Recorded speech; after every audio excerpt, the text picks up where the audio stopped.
2.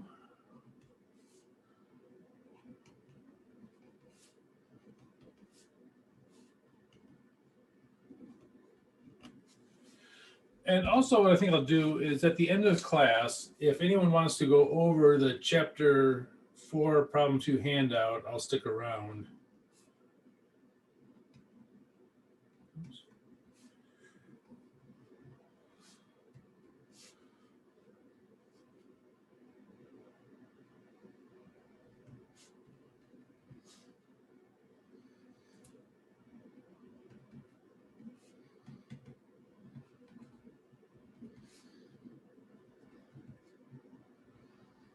I should just write this on regular notebook paper, to keep it all in the same, whatever.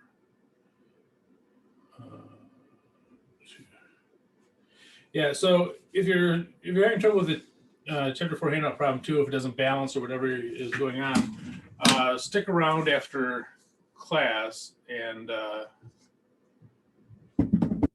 I'll go over it. So it's usually just math. It's usually just math errors or something silly. So, but if you are struggling with it, or if you just see if you're doing it right or on the right path, stick around and we'll go over it after class. Okay. Well, gotta do something.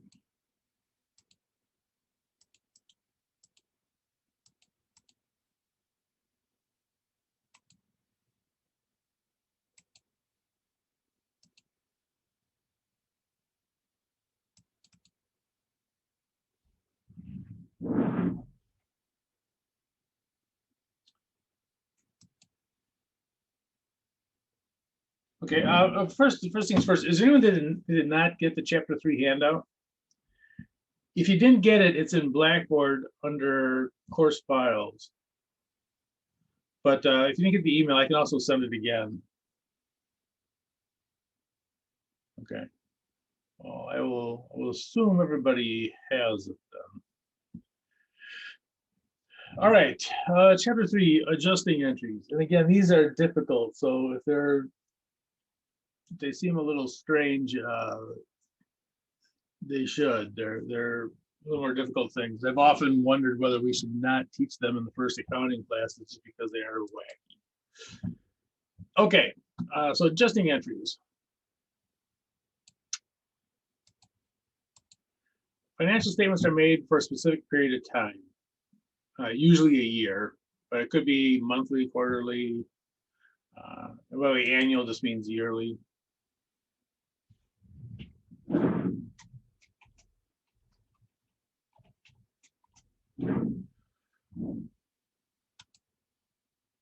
How do you spell yearly? I don't know. Okay, so the mean over a period is, so it's for a specific time, say 1 year. And here is the problem.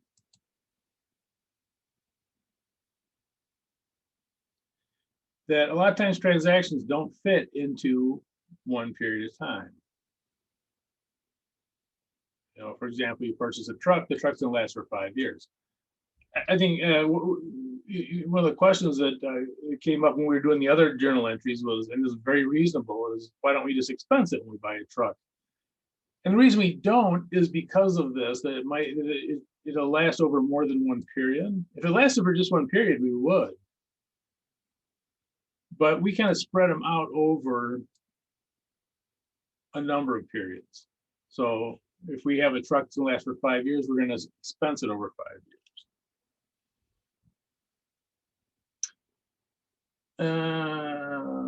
Blah, blah, blah. Accrual basis of accounting. And we'll get down here. Yeah, let's just jump right down here to accruals and referrals. Accruals, we talked about this a little bit, I think. So the transactions have been incurred. You should probably rewrite that to say have occurred, but the cash has not changed hands. And I'm using rent for both accruals and deferrals down here, just kind of show you that it really matters on how the transaction comes about. So maybe you rent a place and the owner says, okay, I rent it $1,000 a month, but you don't have to pay me until June. That's an accrual. The transaction's happened, you signed the lease, you're renting, but you're not going to pay for it until June.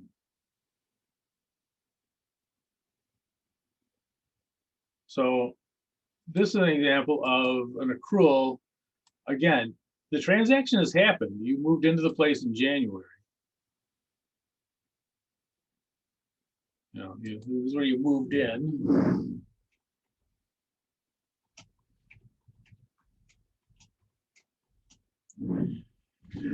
But you're not going to pay for it till later. So what we're going to do is we're going to make expenses through this time period, not just on June. We're not going to have zero rent for January, February, and then June looks terrible because we have $6,000 rent expense. So this is going to kind of spread it out over these months. Deferral is just the opposite. Deferral is when you pay for something ahead of time. And defer, by the way, deferrals are usually the easy ones.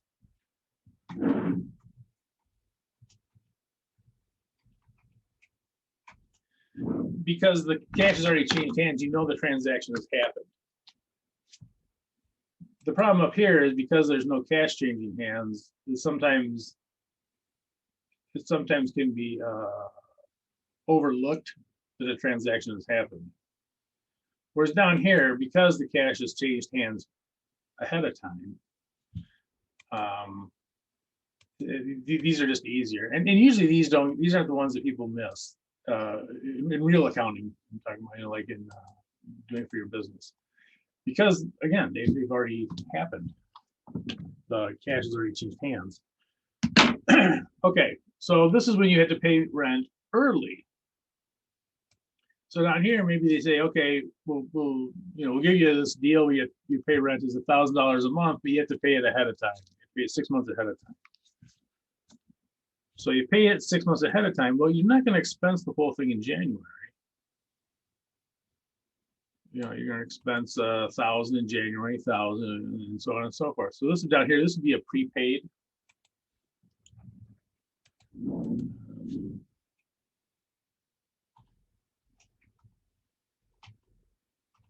Prepaid asset or expense. And this up here, the accruals, this would be like a payable.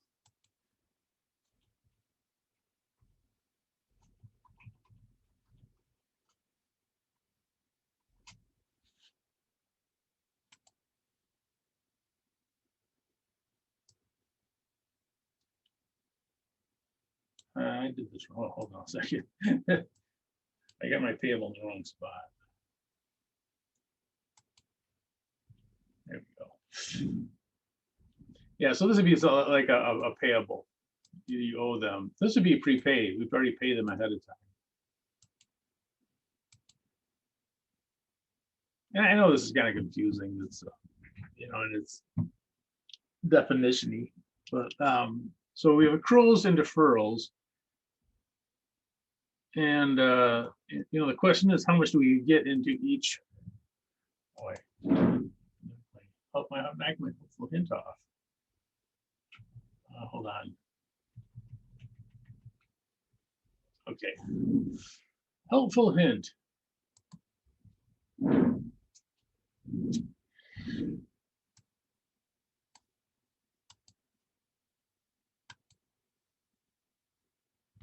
Adjusting entries always have a revenue or an expense. So there's always going to be a revenue or expense. There's usually going to be some balance sheet account in there also, but generally it can be a revenue and expense for every journal entry. They will never be, let me see if I'm saying this accurately. There will never be both of them, only one of them. you know, this is an or.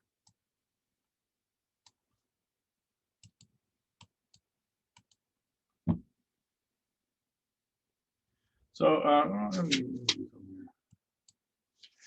here. Yeah, it's kind of like this. You have all these transactions.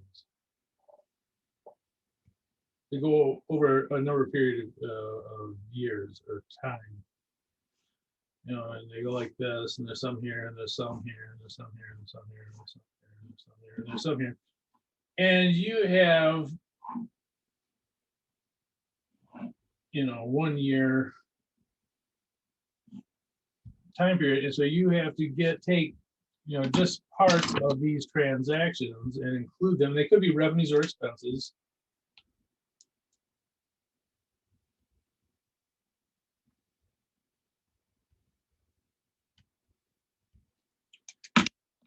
Or maybe I don't know.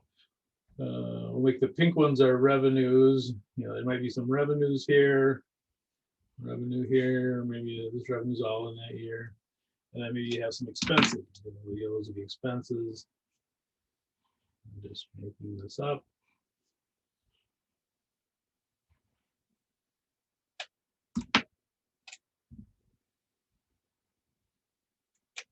And you know, the cash may have changed hands at different times through these.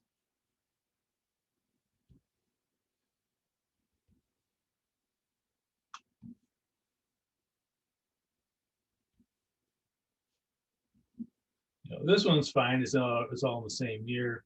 But these other ones, you know, some of them are accruals, some of them are deferrals and that. But we want to just get those things that are in that year to relate to that year in that year. And those things that aren't in that year, you know, keep them out of it, basically. So this is kind of the idea of it, that you have this some period. I put a year down here. It could be a month. It could be a quarter. It could be whatever. But it's basically what we call an artificial time length. And it's called artificial because it doesn't relate to the transactions. It's just we arbitrarily say this is going to be 1 year, and everything can fit. Any questions on that thing? Somewhere in my camera. Maybe it's I don't know. I was thinking I got it lined up and they never do it. Oh, it looks funny. Maybe it's just my screen. Okay, so let's go back to this thing. All right, and I kind of got these sort of broken up into the different types of transactions. And the first one we're going to start out with is prepaid adjusting. So when you pay something ahead of time.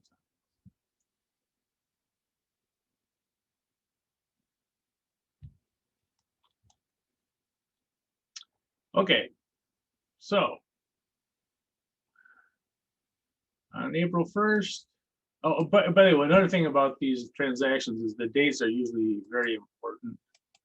Not always, but usually. So on April 1st, you buy insurance. Well, there's our prepaid insurance. And it's for $1,200. Paid cash, don't need that. Oh. Another thing about journal entries.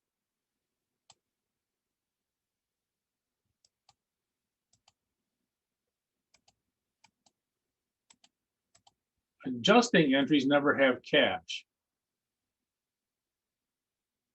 The original entry can. So this is the original entry as cash, that's fine. But the adjusting entries will never have cash. So they have a revenue or an expense, but never cash. And just to drive home the point, the adjusting entries when they're made,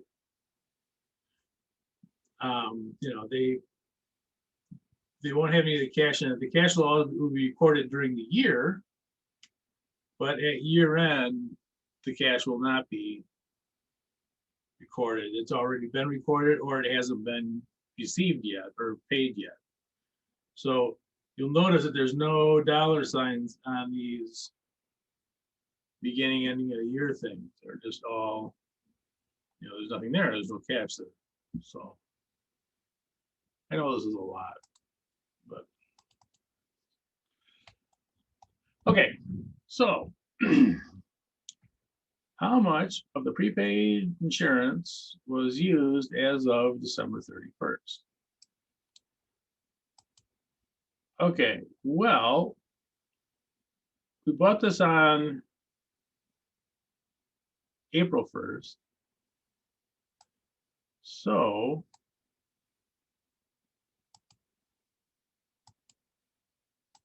we've used it for 9 months. So the first question is,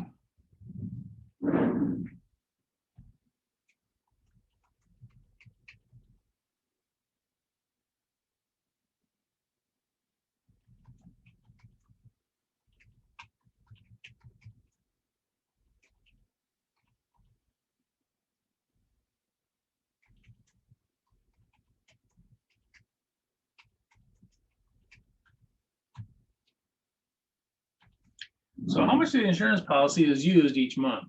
In other words, how much of it is used up? Yeah, let's say used up.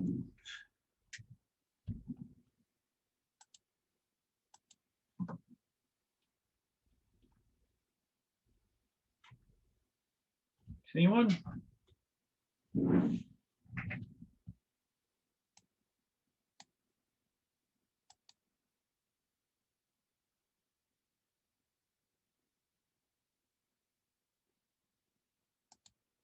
Ooh, that's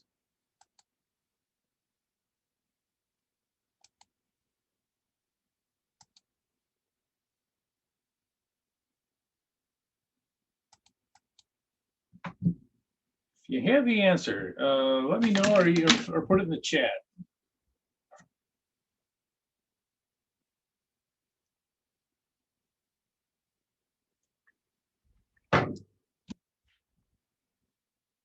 I'll give you a hint, it's already given to you.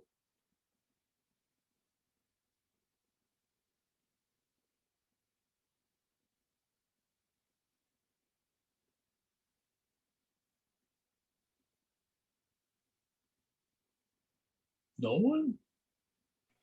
Would we have to divide the 1,200 by the amount of months? He's exactly right. And that's how that $100 a month came up. This is the $100 a month. So how do we do that? We prepaid 1,200. It's for 1 year, so we're going to divide by 12 months.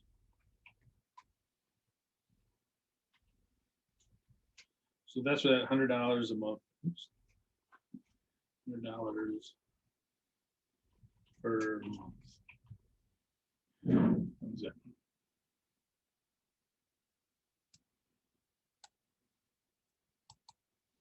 And we used it for how many months?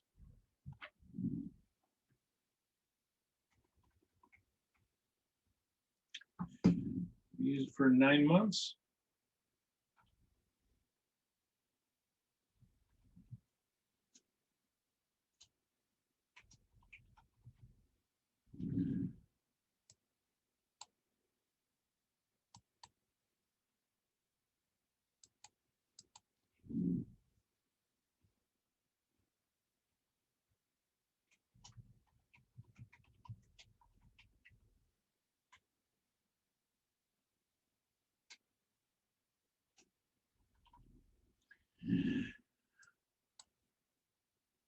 That's a different color.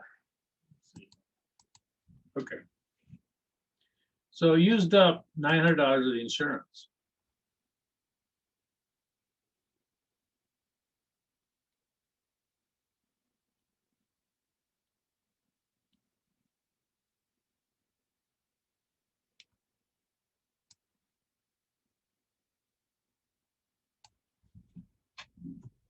Oops.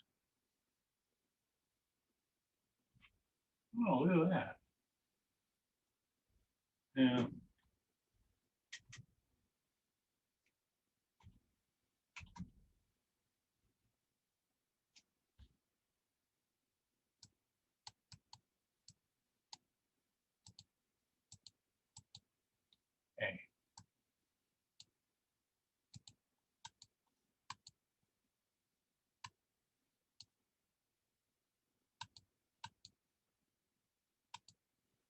Okay. So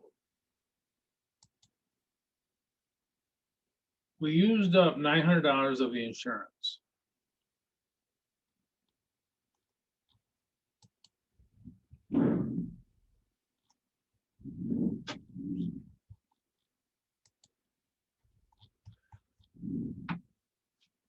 So what would the journal entry be? Let's think about this prepaid insurance. We have it on the books as an asset for $1,200. Is it worth $1,200 anymore?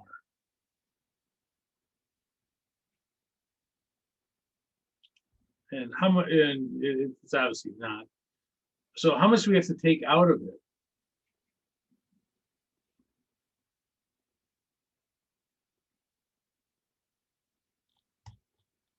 No, we did the T accounts that we did the other one.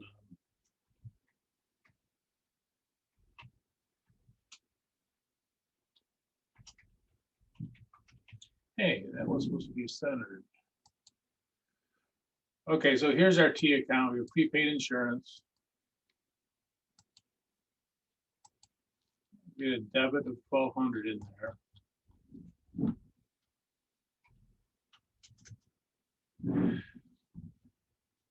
And we're gonna have some insurance expense.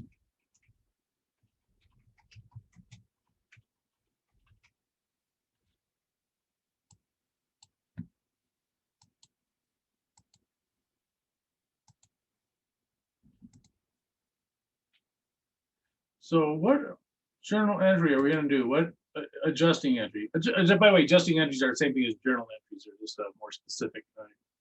So what do you think the journal entry would be?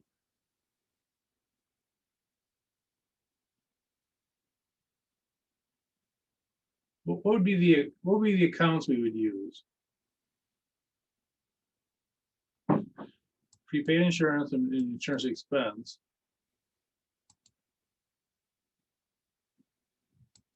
So what should be the debit? What should be the credit?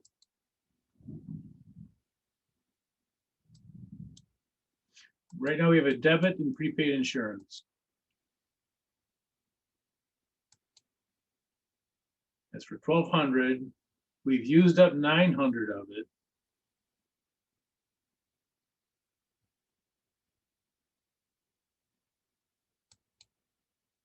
So what do you think the journal entry would be?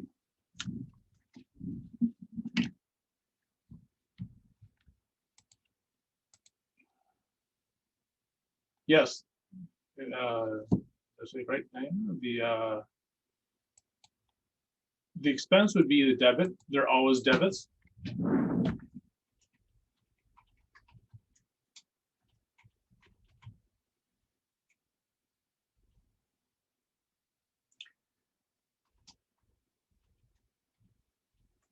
Oops.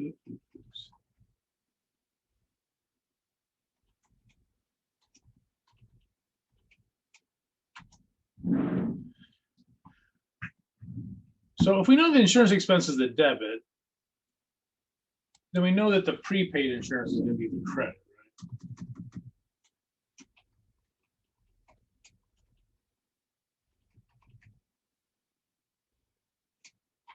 And it's going to be an asset, and we know that if it's a credit, it's an asset going down. Okay, so here's the question. How much do we need to take out of the prepaid insurance?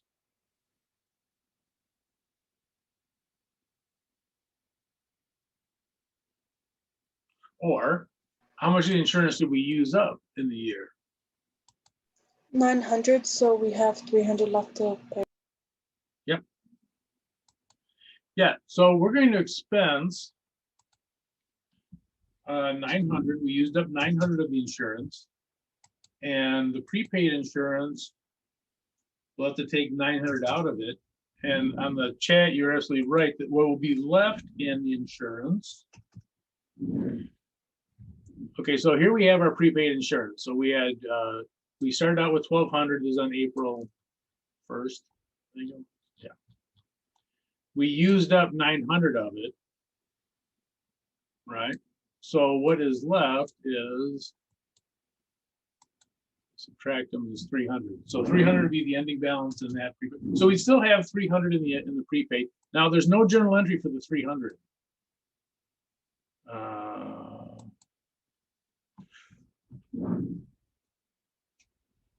It's just what's left over from the 900 entry.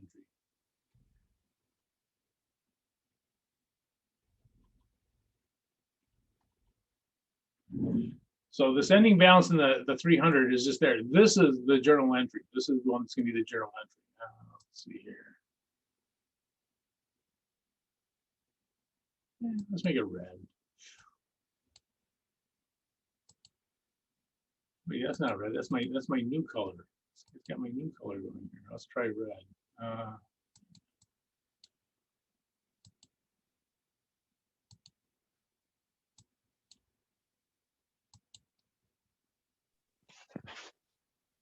Okay.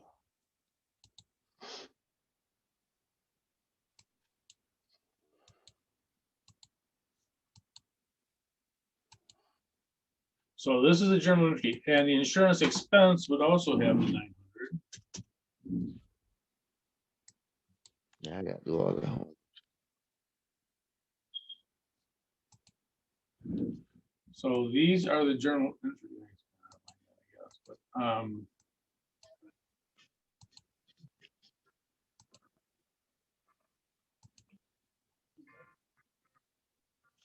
so this is the adjusting entry. So at the end of the period, this is what we'd have for the prepaid would be the 300, and the insurance expense would be 900. There would still be 300 left. This would not be on the. This would be on the balance sheet. Still 300.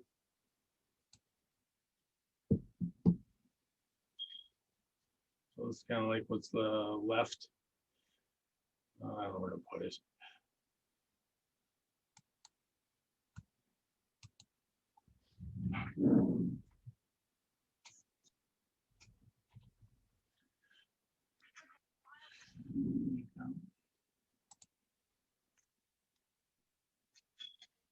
Okay. Let's go to page 3. Oh, look how weird the. Oh, why did it? Okay. Page 3. Wait, I must have something wrong with my.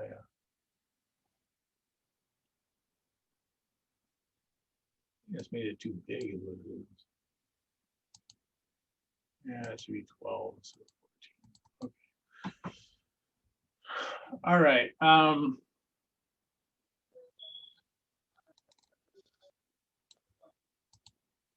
Okay, so this one, I think I'll be quiet and let's see if you guys can figure this one out. So October 1st, we'll do the month counting together. October 1st, they bought a 1-year insurance policy for $3,000. Oh, I did give it to you here. You can calculate that. It's $250 a month. Now, the question is, how many months did we use?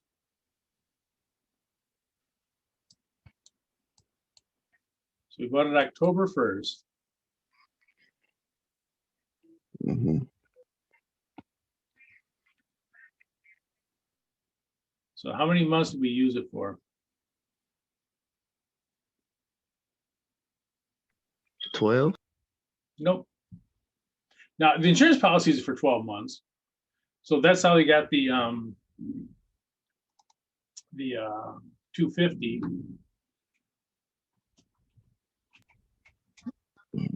Is it 2? Close. No, we bought it on October 1st. Okay, so it's 1 basically. So it's going to be, so you're going to use all of October and then November and December. So all 3. Okay, so this is how they got the 250. 12 months.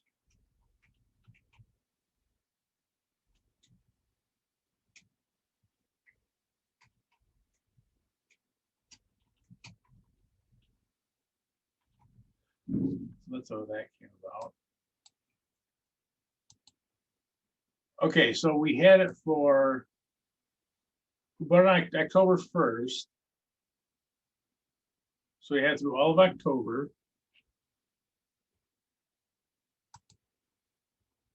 November, December, so we had it for 3 months.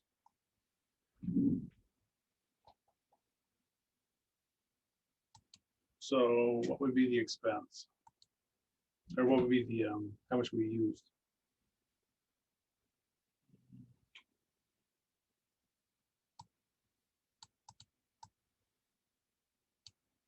Oh, come on, you guys.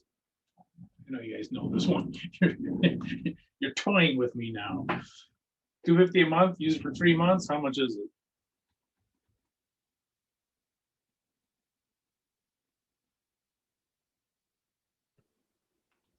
You said for 3? Yeah. 50.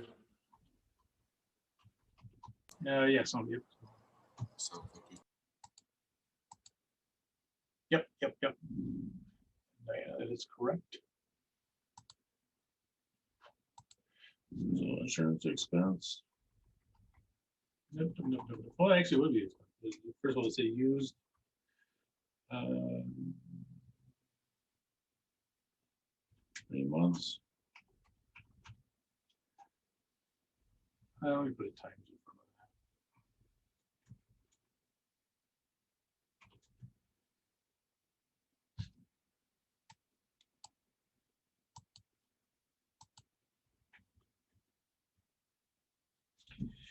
that. And so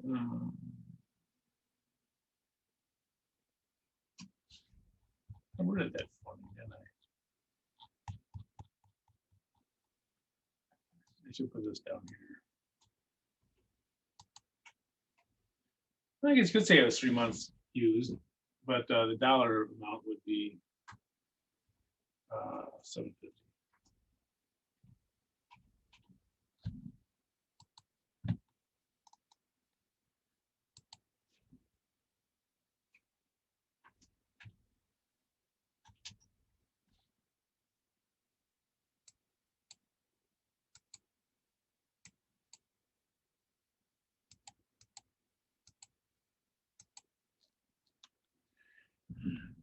The 3 months comes from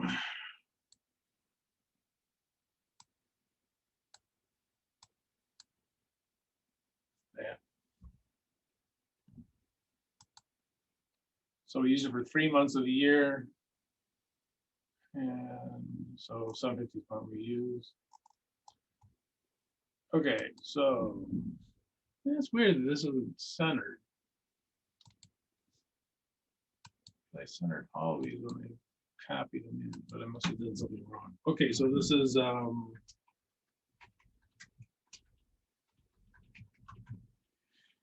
would be insurance expense.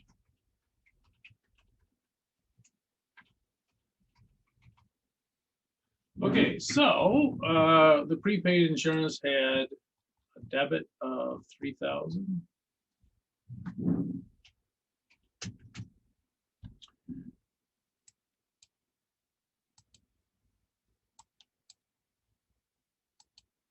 So what's the journal entry going to be?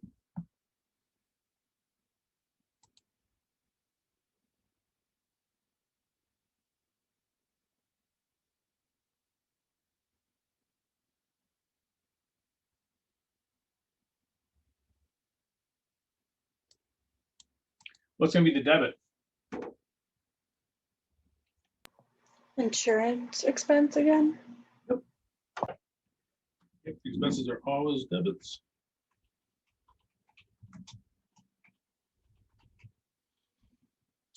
And for how much?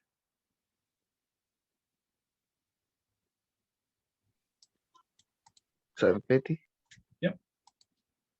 Yeah, we use up 750 of it, so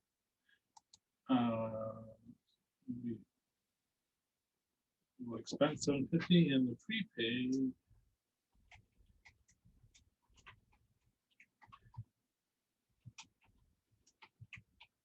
And how much is left in our prepaid insurance?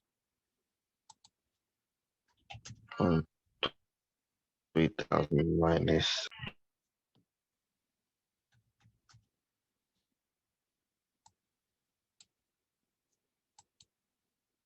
Yeah, so 3,000 minus 750, what is that, 2250, right? 3,000 minus, I think it was 50. yeah, 2250. Oops. So this would be the ending amount. Now, notice we don't make the journal entry for the ending amount. We make it for what was used. So this is what was used.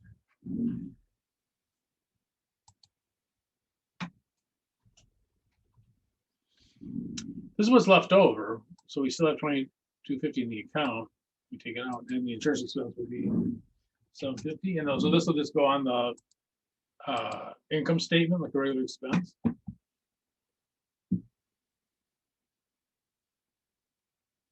Okay, but equally important here, realize there's no cash.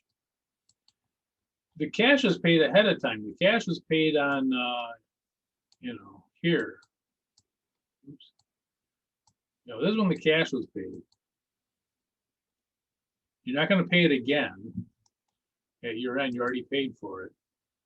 So there's not going to be any cash in this adjusting entry.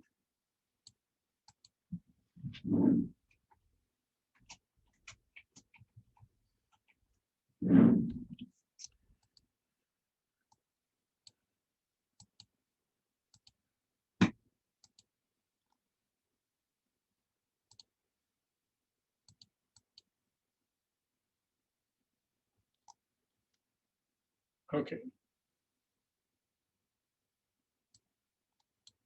All right, this one, I will be quiet, as quiet as I can, and see if you can figure out this one. It doesn't tell how much it is per month. It's a one-year policy. It was bought on August 1st.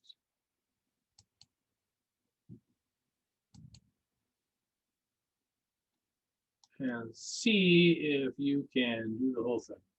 Make the journal entry. I'll give you a few minutes. See if you can, yeah, use page 2 and 3 as your guide.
I gotta do something here. Hold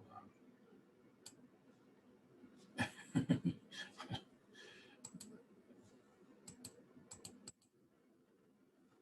I'm gonna write a note to myself to figure out why the those warning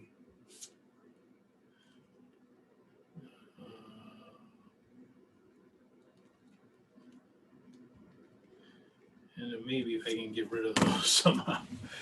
Okay, so yes, for 5 months, it's $600, and that's for 1 year.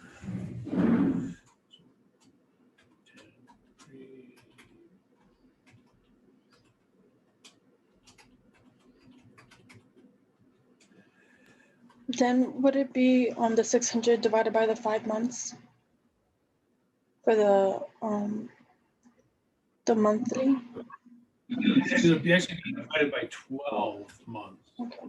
because it's for 1 year. Yeah, and Now, 50. You're going to multiply it by the 5. So this would be how much it is per month. I think it's $50.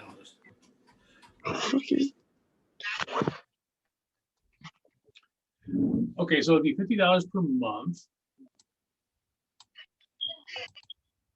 Let's put that in here. 252.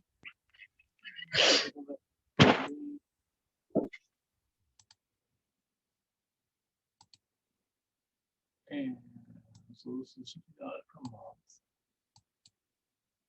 Oops. Okay, and the month's dues were 5 months. It's 250. Yep. Yep.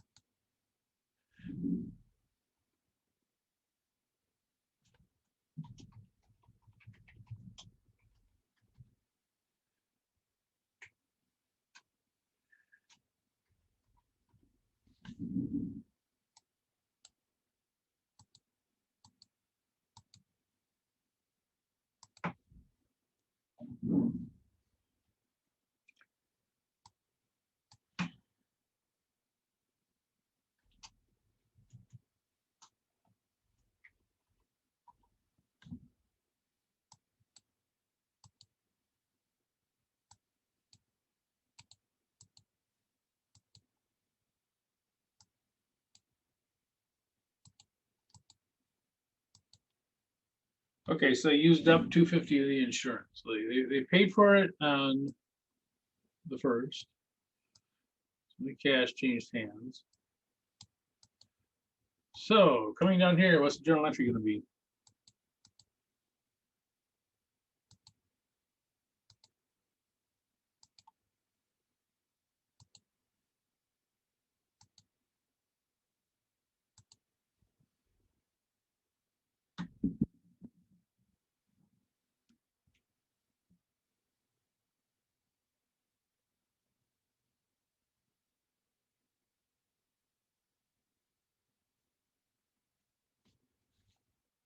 So what's the journal entry going to be for?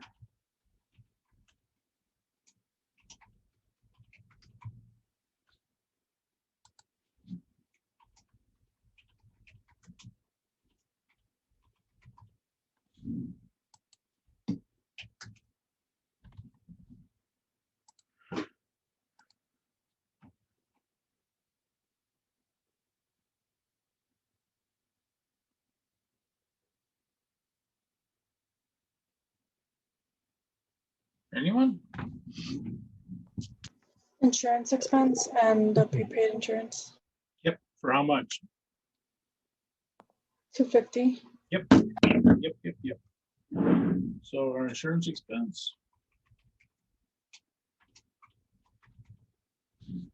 250. And our prepaid insurance is going to go down by 250. We used up 250 of the insurance.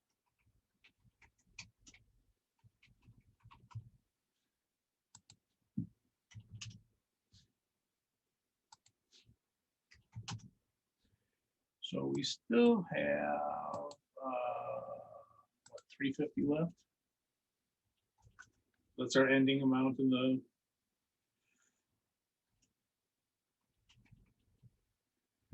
prepaid insurance. Insurance expenses 250. I guess we can underline that. So, and these are all the same 250. These are,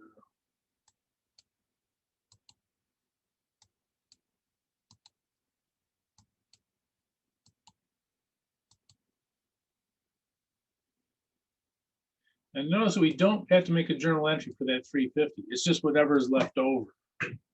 So this is just the whatever's left over in the prepaid insurance of 350. And so this will be on the balance sheet. The balance sheet would still show 350 in the prepaid insurance, which is an asset. On the income statement, let me do something.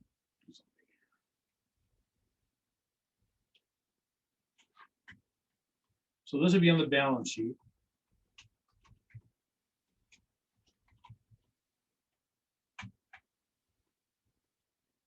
And this would be on the income statement.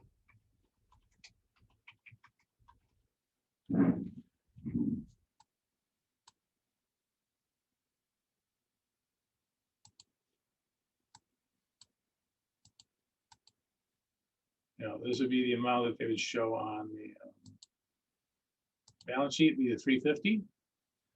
Income statement would show an expense of 250. And again, no cash here.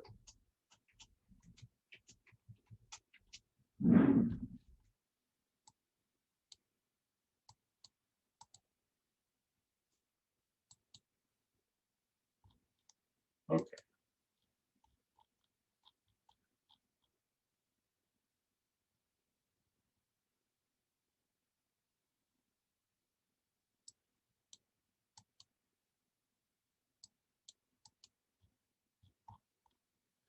Unearned revenue. So unearned revenue, as you recall, it's when you get the money in advance.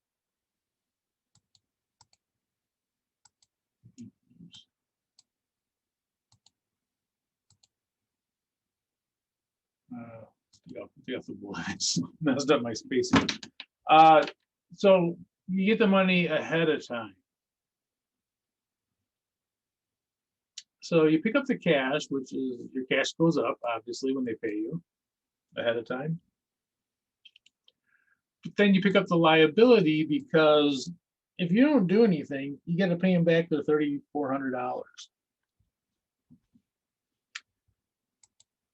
So your cash is going to go up because they paid you.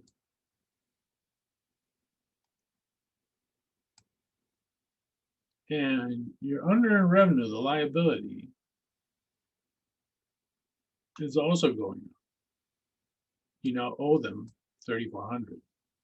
Now, here's what's going to happen though. And the whole idea behind this is that you will do whatever you're supposed to do. What are you supposed to do here? Electrical work. Okay, so they're doing this electrical work. So as they do the electrical work, this unearned revenue, they will earn it. It'll just become regular revenue. So eventually, when they finish the job, they will have earned all $3,400 worth of this. So until they do, it's going to be a liability. But when they, as they earn it, they will take it out of the liability and put it into the, so at year end, $1,800 of the revenue had been earned. Okay, so coming down here, so we have unearned revenue.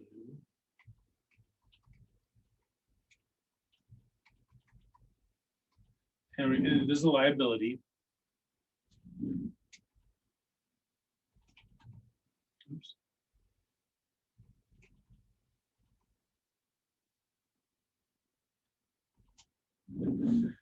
So they gave us $3,400.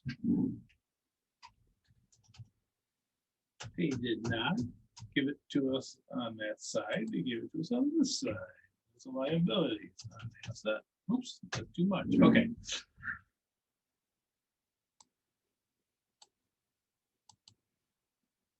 So we have unearned revenue. It's our liability up here, $3,400. And we want to know how much of this goes into our regular revenue. You have to put the earn in front of it. All revenue is basically earned. If you count it as a regular revenue, it's earned. But we can put it as earned revenue, that's fine. Okay, so what do you think the journal entry is going to be? Now, if you look down here, this unearned revenue, we've actually earned some of this liability. So we've actually done some of this work. We've done 1,800 of it. So what do you think the journal entry is going to be?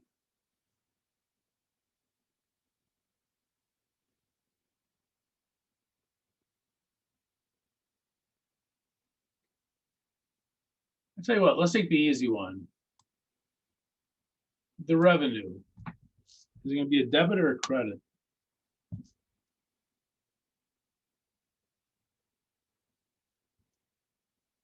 Yeah, if you look on the bottom of this thing. Credit. Yep. Yeah, revenues are always credits, unless there's a mistake or something wacky happened. Oops, went past it. Okay, so I'll put earned here, just but basically all revenues are earned. And the point being, you don't have to put this in there. This is optional. There's nothing wrong with putting it in there. It's not wrong to put that in there, but revenue is really the account, and all revenues are so it's earned. So, well, if revenues are the credit, then they are.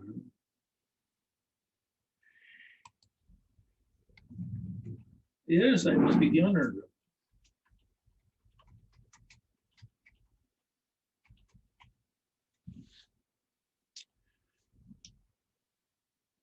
Is the unearned revenue going up or down?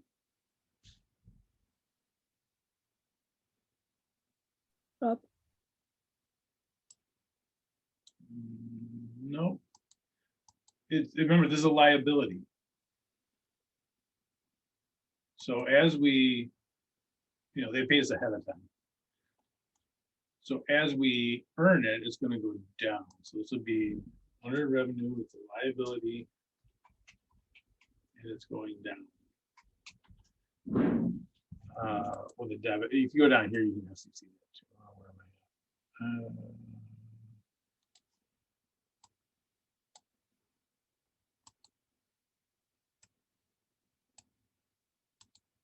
at? So unearned revenue is going to decrease with a debit. Oops, went too far. Okay. So the question is, for how much are we going to put it into the journal entry? And a better way to put it maybe is how much of it was earned. 1,800. Yep. So we, hold on a second. Doing something crazy here. 1,800 was earned. And so we know, so we're going to take that off of our liability. We don't owe them 3,400 anymore. We just earned 1,800 of it. So our liabilities are going down. This is good. This is what you want to have happen to your liabilities. You want them to go down. Okay, so this is, and our earned revenue is going to be 1,800. So we'll pick that up as what we've earned. Now the question is, how much do we still owe them? Is it 1,600? Do the math. So 3,400 minus 1,800. Yep. Okay, so we still owe them $1,600 worth of work, and presumably we're gonna,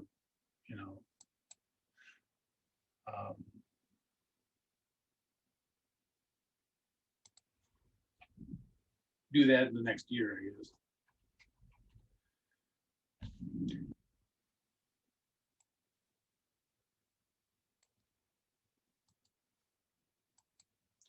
Again, remember, no cash. Oops.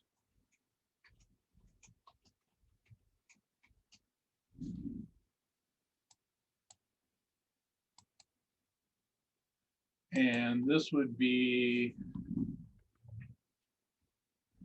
the balance sheet.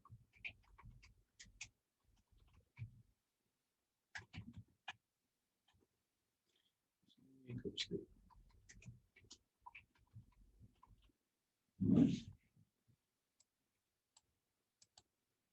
Oops.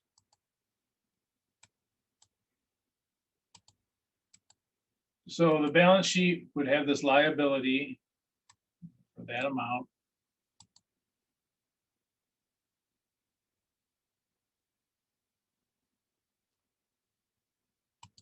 I change that.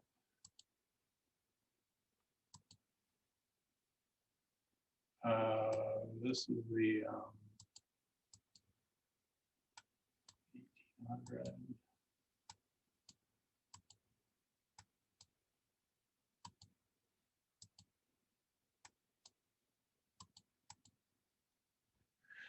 Okay, so this will be left in the balance sheet. So the balance sheet would show a liability of 1,600. Telling people to look at the financial statements. Look, we still owe 1,600.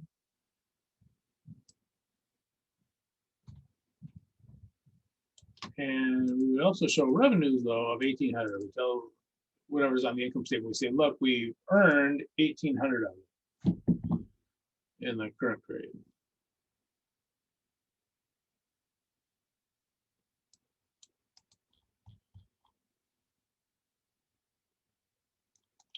Okay, this will be the last one we do today. Page 6. And page 6 is similar to page 5. However, we see the cash ahead of time, so cash in advance. And again, we owe that to them. Until we earn it, we owe this to them.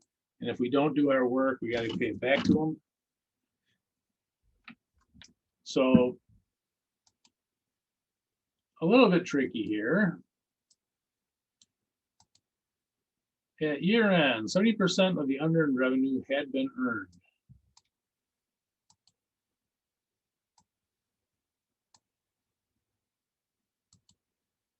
So same percent, the same thing as points down. But the so how much of it was earned? What was the dollar amount that was earned?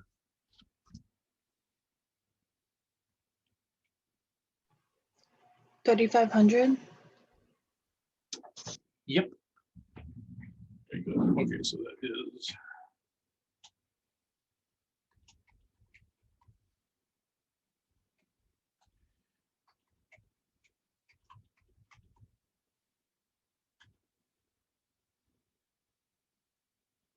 So planned revenue was 5,000.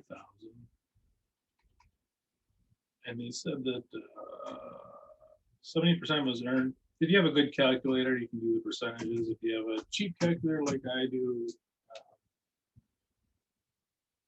no, I do have a percent key. I take it back. This wasn't a cheap calculator. It's very expensive. Okay, so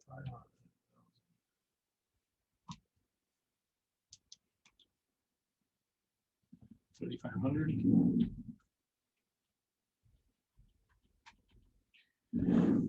So this is how much was earned.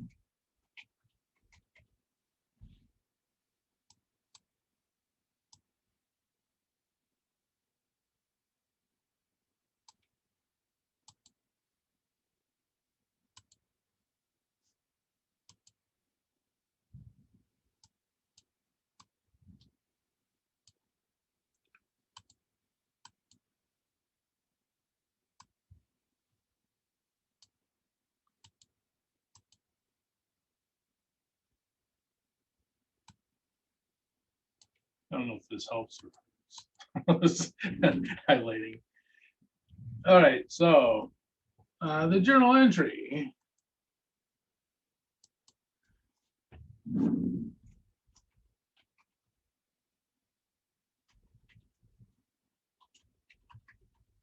Would be what? Oops.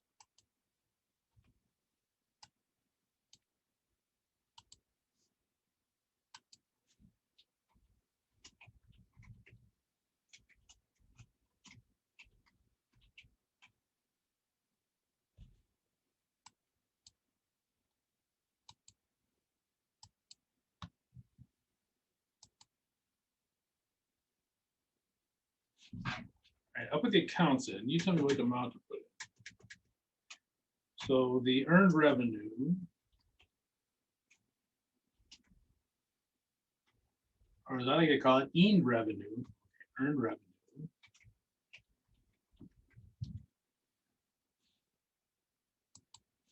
And the unearned revenue. Liability. Oops.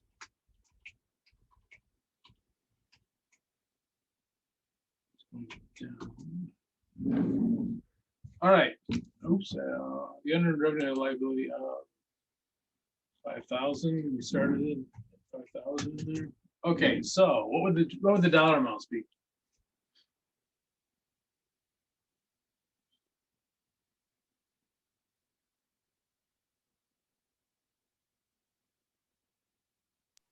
The 3,500. Yep. Yeah, it's what we earned. So we earned 3,500 of it.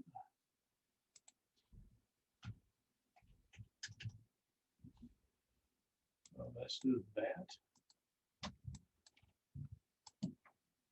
So 3,500.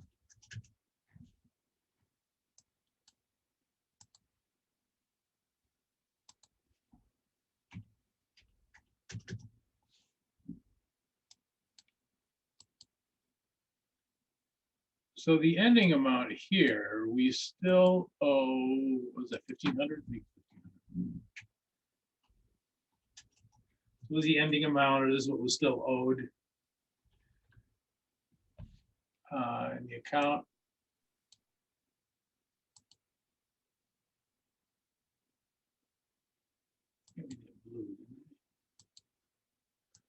Okay, so this would be balance sheet.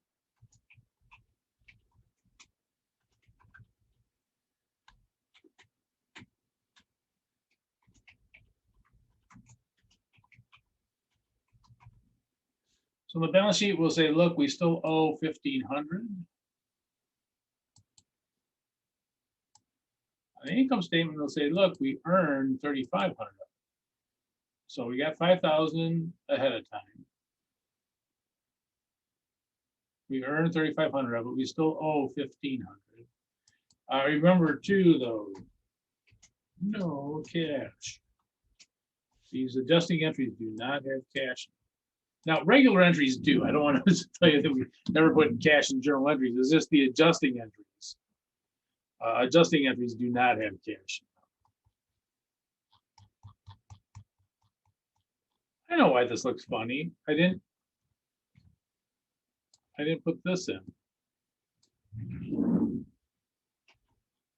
This is an unearned revenue adjusting entry.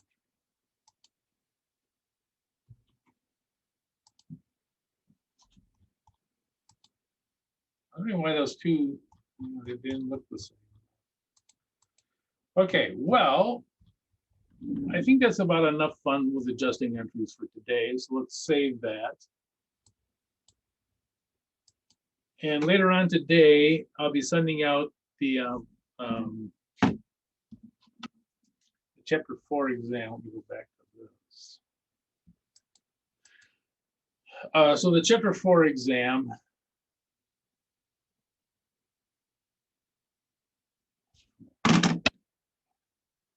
Stop sharing.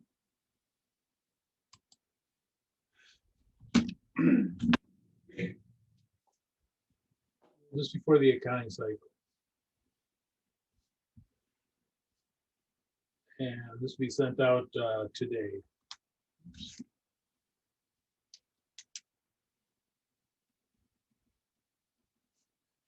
Should I put a date there? 3/2.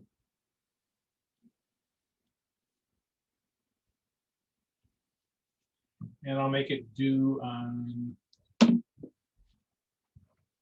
I'll make it due on. You can do it on next Wednesday, the 10th. That'll give you at least a week to do it. So it'll be 3/10. So that'll be for the exam. Again, it'll just be the accounting cycle. Okay, now, if you want to stick around, I know you guys do. I know young people, they just can't get enough accounting. You talk to them, they just want accounting. Okay, if you want to stick around, we'll go over the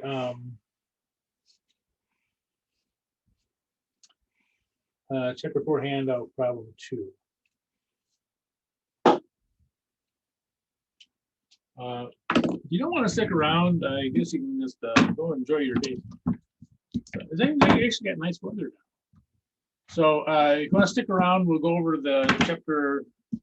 This is from last class. Last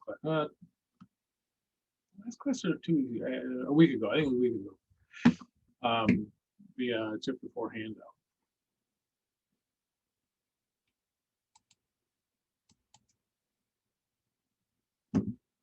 And here we go. Yeah, so if you want to stick around, we'll go over the chapter 4 handout problem 2.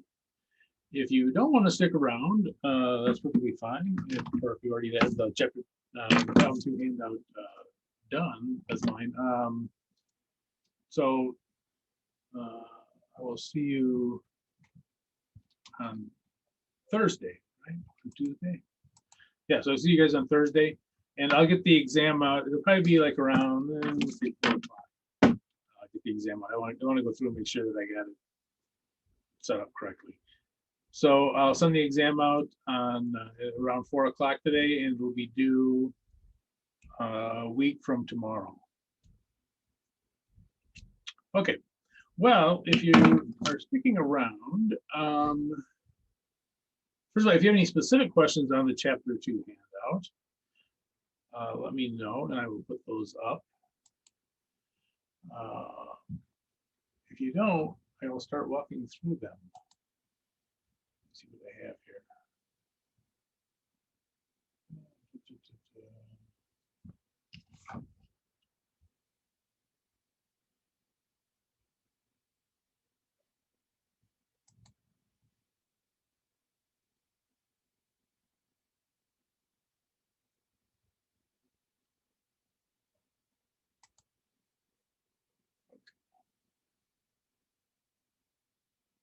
Does anyone have any specific? Well, let me ask this: is anyone that has done it who is maybe it's not balancing? Your trial balance isn't balancing. Maybe we'll knock those out first. So if anyone has a, no, I'll do. I'll put the solution up to it. How about that?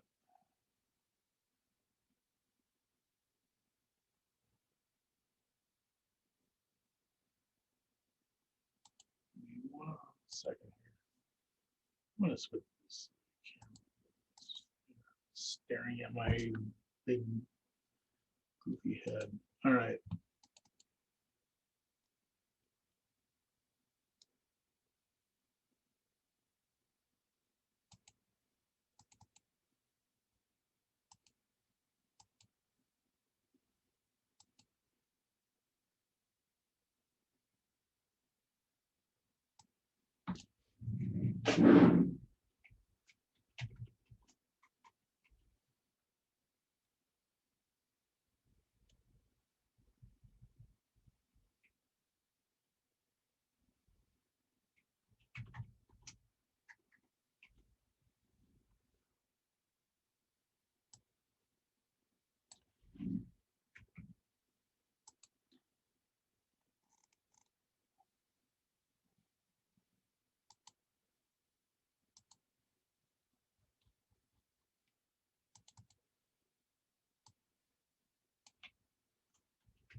Okay.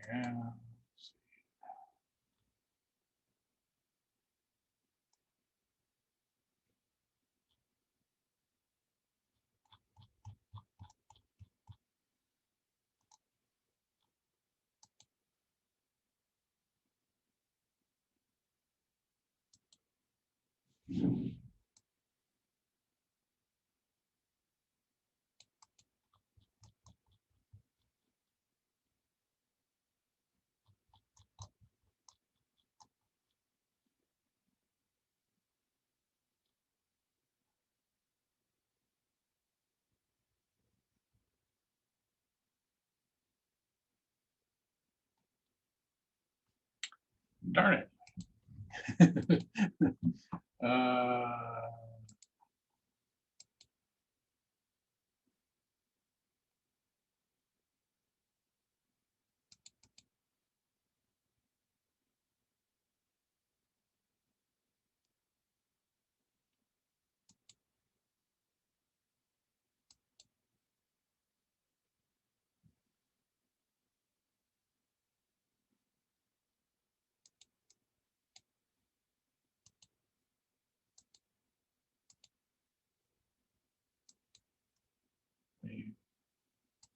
The solutions are not cooperating.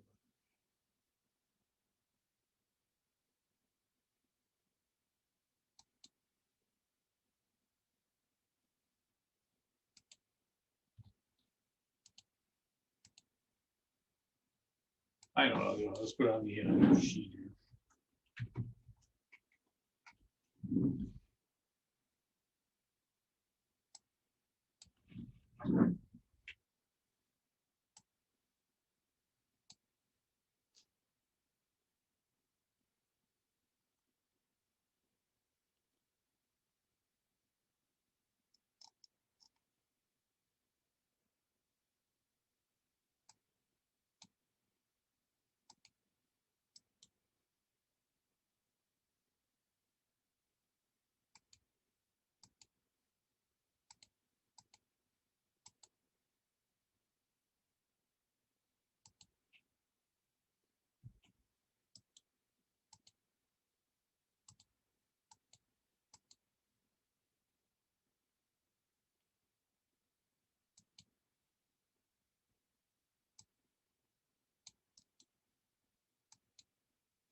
I don't know if you're gonna be able to read this or not.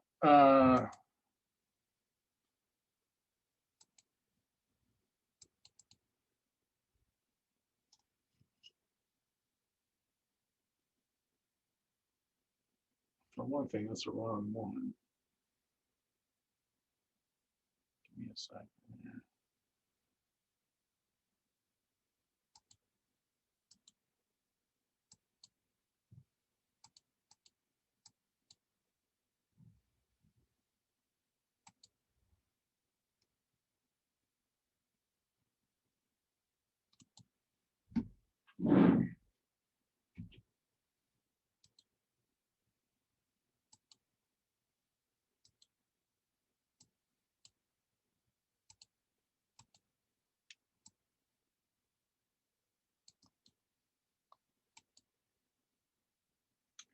Okay, so I think for most people, this first one is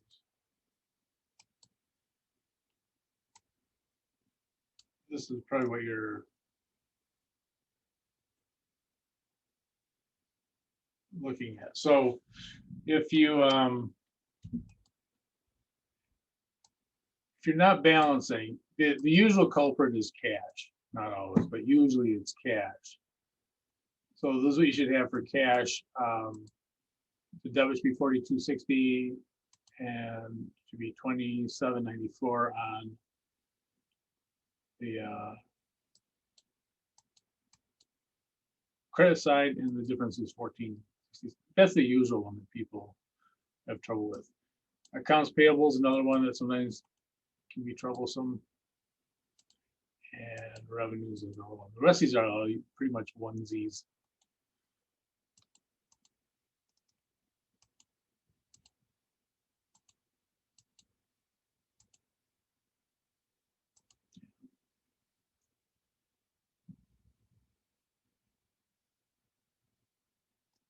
Okay, So I think what we'll do is, if you guys, if there are no questions on this, if you guys haven't, if you haven't started yet, or you want to start doing that, we'll go ahead and do that. And I will, if you do have a question on the specifics of it, we'll go over that.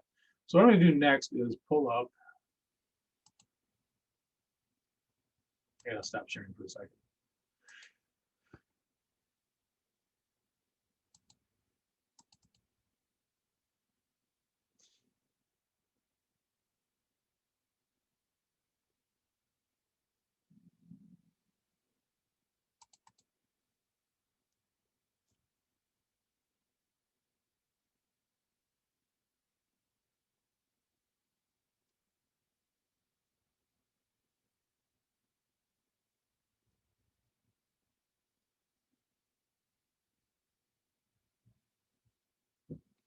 And I think what I'm going to do is, okay, let me pull this up, share screen.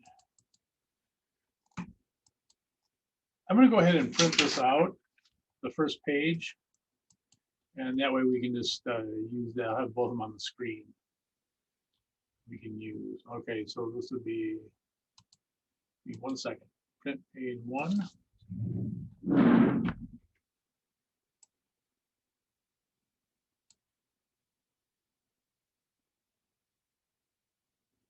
Okay, right back. So what we're going to do then is starting on page 2, posting the entries. 1 second.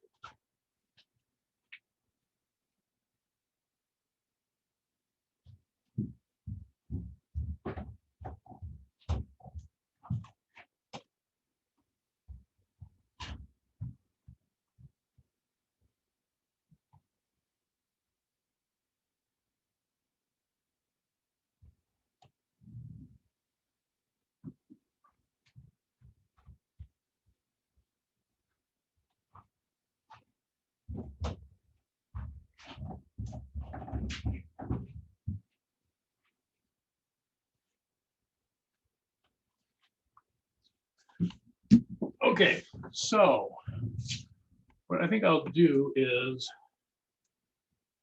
and you guys can put this up on a split screen if you want.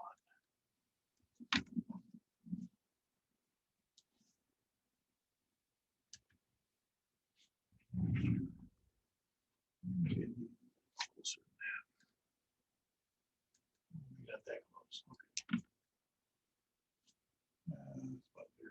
Okay. Okay, so you do a split screen. Okay, so all we're going to do is take it from here and post it over here. Now the journal entry is already done for us, so this is just so cash, the debit of 3,000. Over here, we're split 3,000.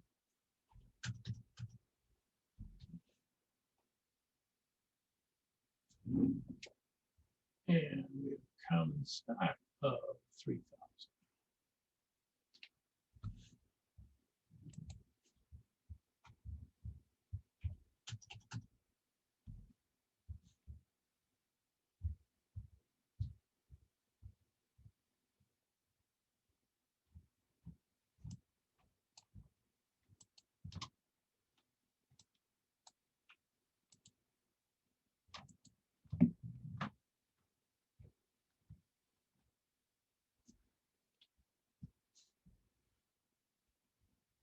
Cash of 900.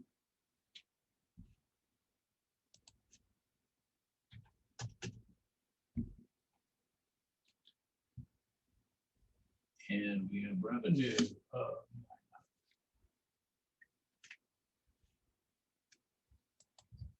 and the whole reason we're doing this is because if we look at this sheet, we have a hard time telling how much is in each account. You know, it'd be hard to look at these journal entries and see how much cash you have. Journal entries are just really quick. We just break the transaction down and we're done. However, they're not very good at telling us how much is still in the account. So that's why we're doing this general ledger over here. The reason why we're doing this is to know what the balances are.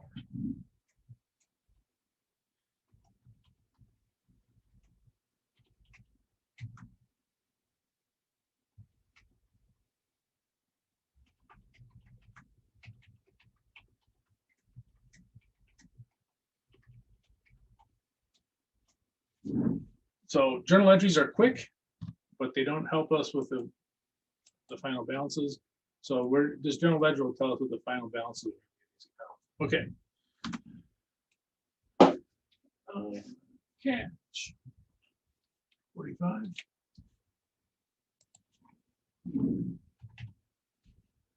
Let's make that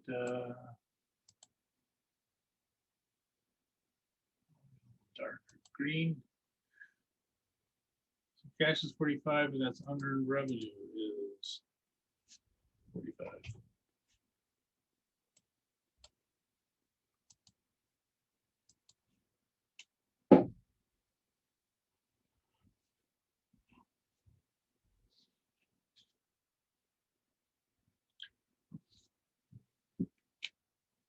So all we're doing is taking each of these journal entries and putting it into general ledger. And then, by the way, they call this posting. That's what we're doing here.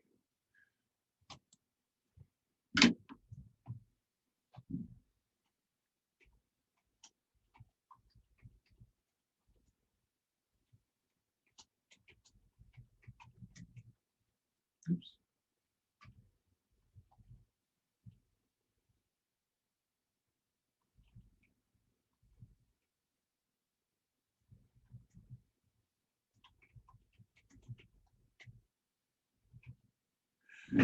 So here we go, posting.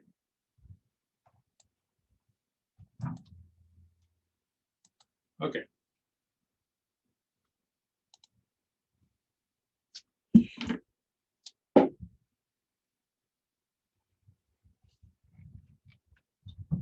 Utilities expense, 72. And accounts payable, 72.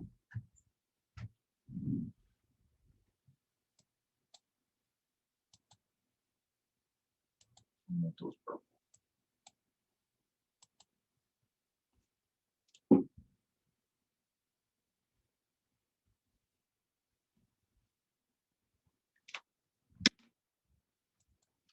It's very important to make sure they keep on the correct side. You know, the debits and credits. Okay.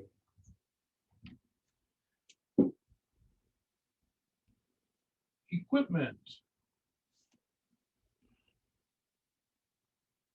37.50 debit.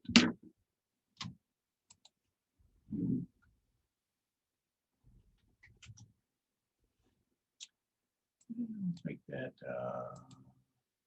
blue. So equipment's 37.50, cash 938. Oops. And it's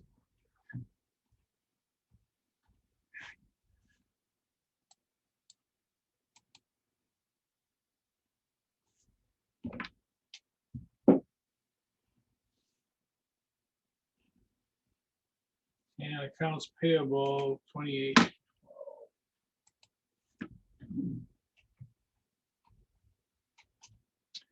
$2,812.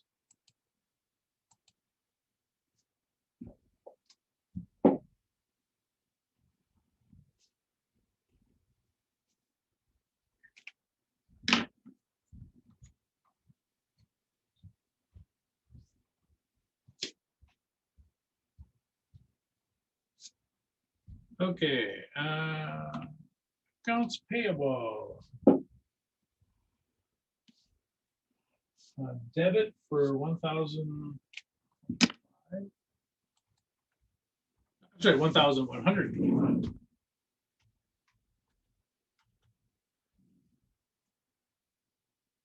I don't believe that line. And cash.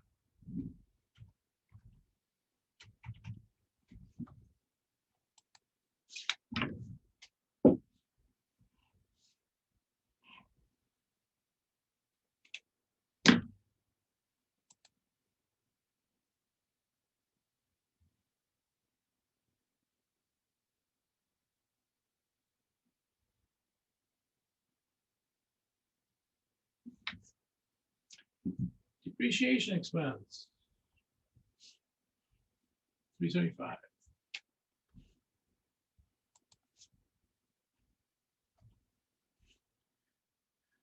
I will make that one. Ooh, what's that color?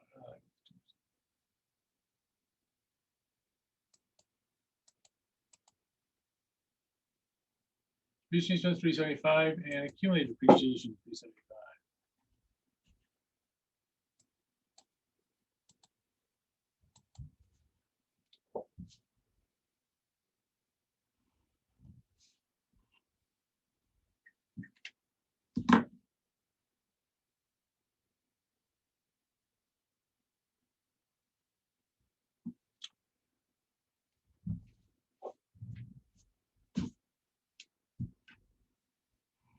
Supplies 270. Debit.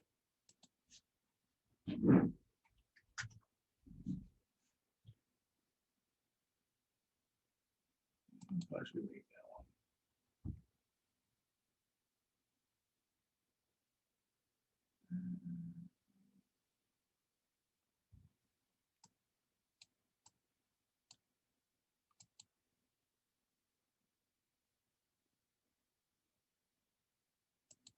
Look at that color, whatever that is. Okay, and cash. 270.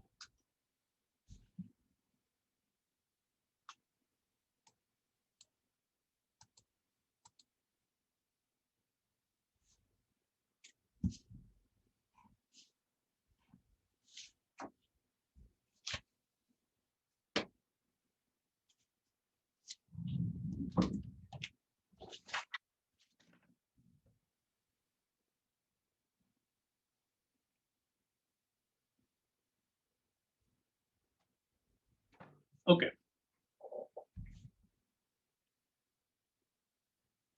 Supplies expense. 203.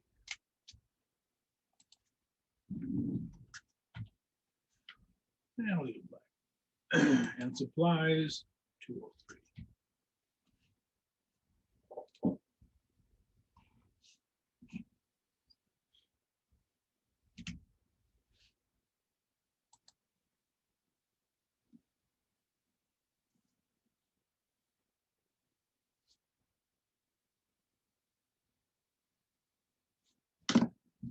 So,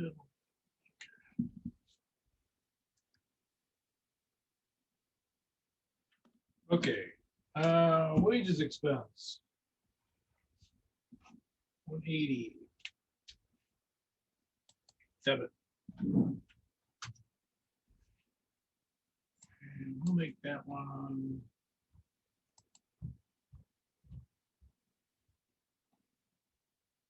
I'll make it red. How about?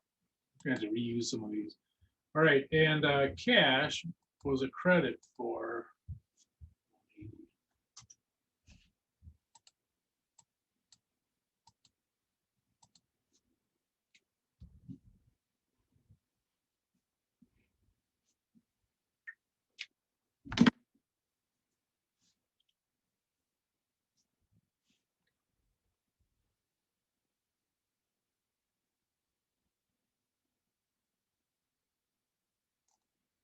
Insurance expense, 108.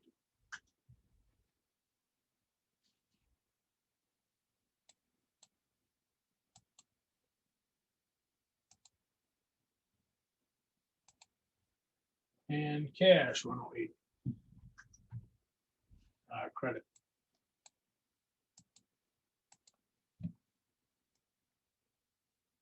Oops, I didn't check those off. Hold on a second. Let me get this up to date. All right.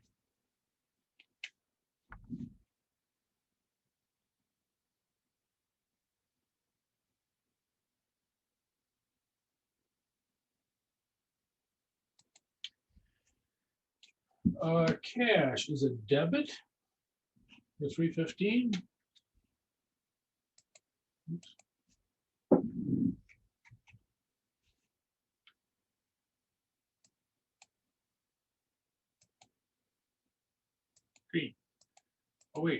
one was green too.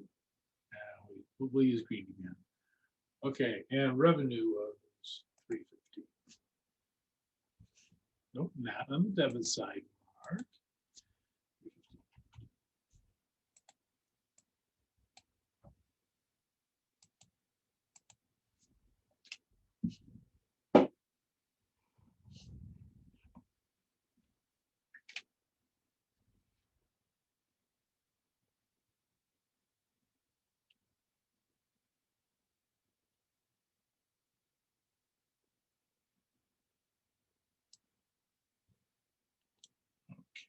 Let's see.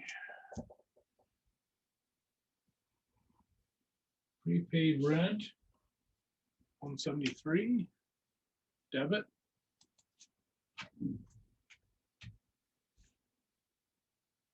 And cash is a credit, 173.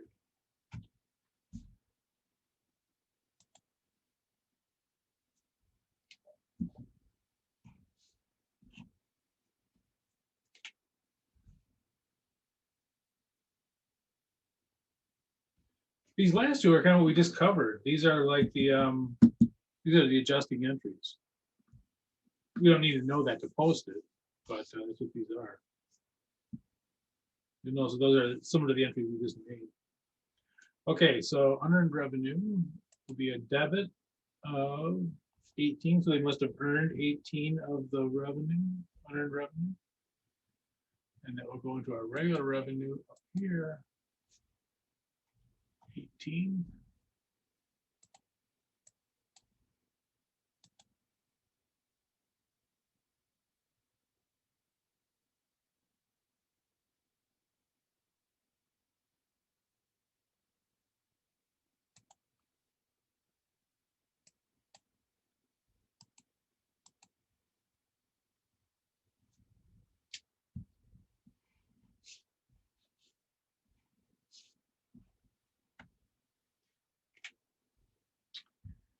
And last but not least,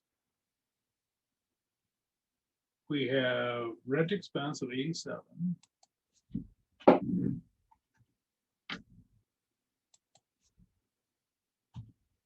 we're taking out a prepaid rent of 87. And we'll make those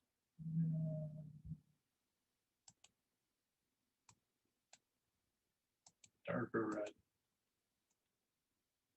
I think that's it.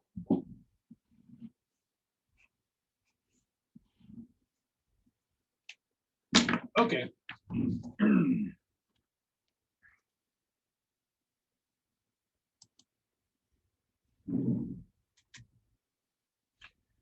So now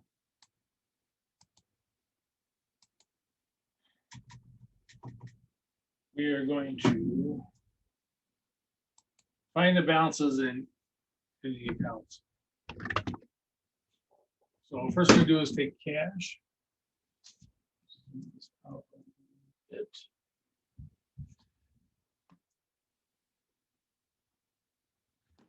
Okay, so cash we have 3,000 plus 900 plus 45 plus 350. 4260. So those are all the debits, and now you gotta do the same thing for the credits.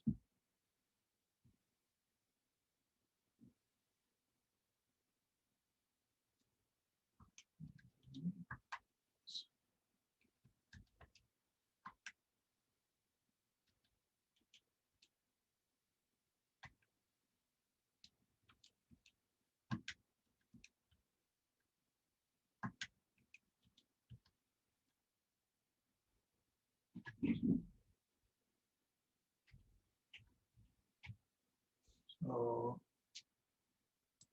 2794. And you subtract them, and the biggest side always wins. So in this case, 4260 minus 2794.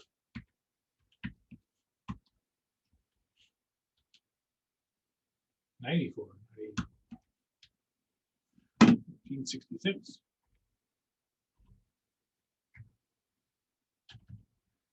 So this is the ending balance. It's going to be a debit and the cash for 1466. And so you're going to do this for all of these. Now, a lot of these are just, you know, one journal entry here, so we don't have to do anything with those. 270 minus 203.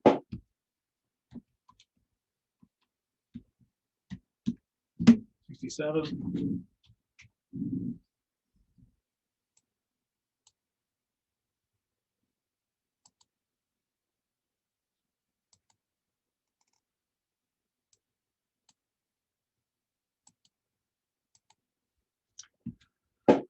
$173 minus 87, 86.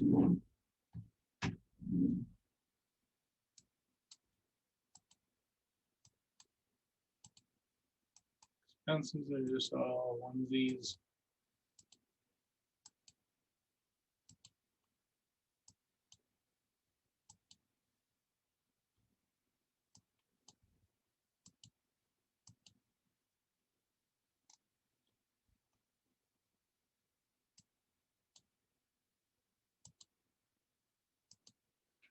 Revenues. 900 plus 350 plus 1,233.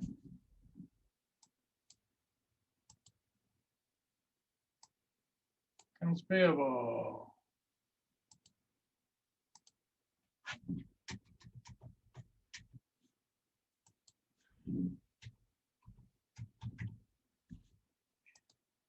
Here we have 8. Well, I did that wrong. I did it backwards, but plus 72. Okay, 2884.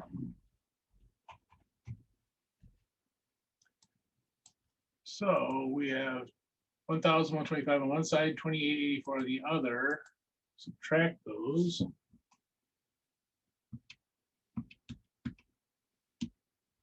$1,759.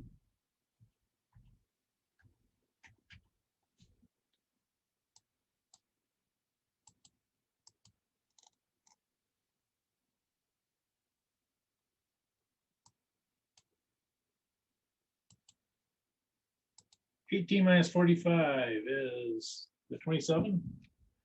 Where's the calculator? 45 minus 18. Yep, 27.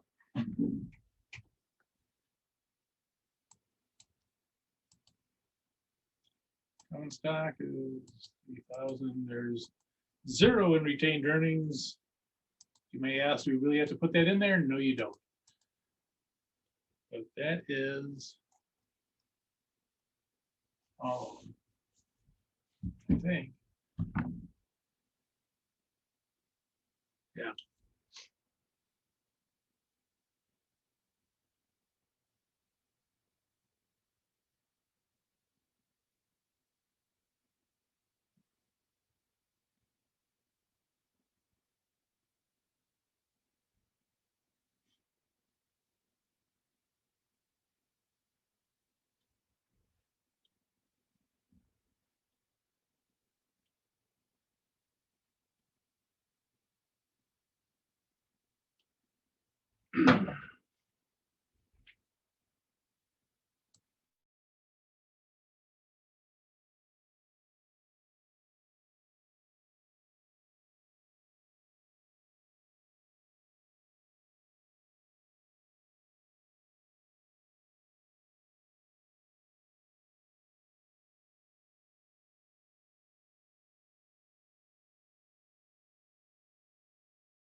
I gotta do something here.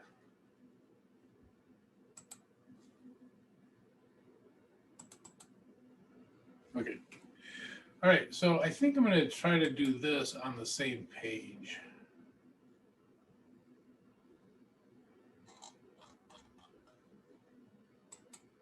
You know, on the same screen, I should say.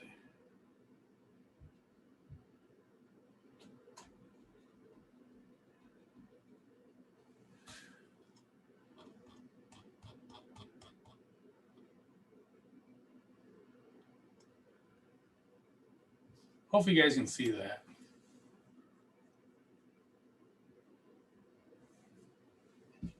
So what we're going to do is take whatever's over here and put it over here. Just the ending balances. We're not going to do, so for cash, we're not going to put all this stuff in there. You know, we're not going to put all that in there.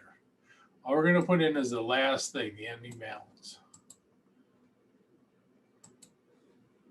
So cash is a debit of 1466.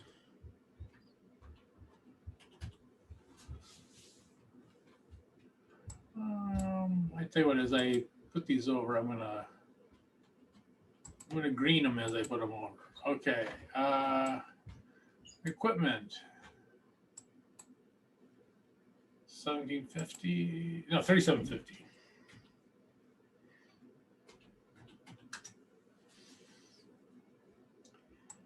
Estimated depreciation. Be careful, that's a credit for 375.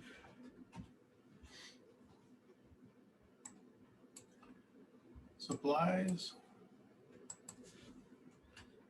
67. Prepaid rent.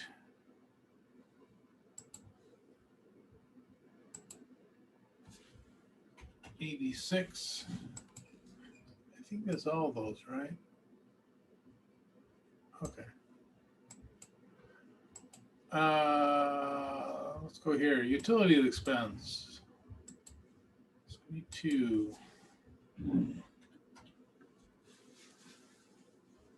Depreciation expense. 375. Supplies expense. 203. Wages expense. 180. Rent expense. 87.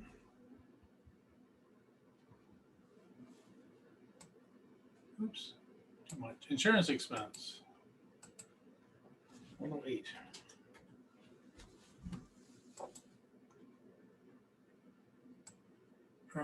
Revenue.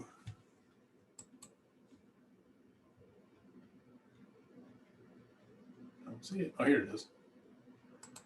Revenue. 133. Accounts payable. 1759.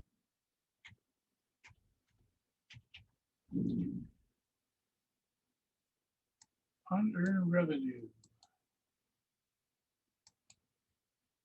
27.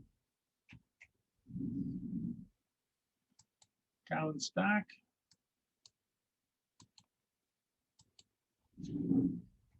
3,000. Retained earnings is 0. Do you have to put that in? Not really. That would be the difference, but yeah, and this is because they're just starting out. So retained earnings is earnings are the same thing as income. So if this is their first year, they don't have any income from the previous year to retain. Okay, so now we're going to add these up, and hopefully they will balance.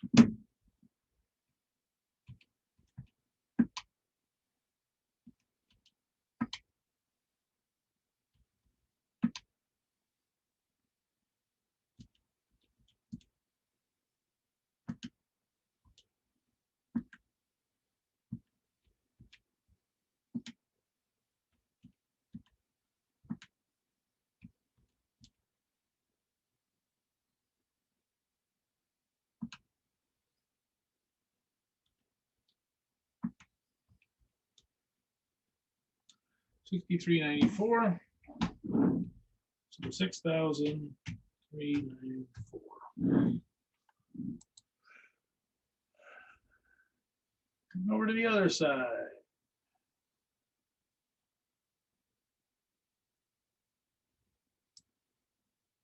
Do the same thing. Oops. Don't do crazy things like I just did. Okay, so 375 plus.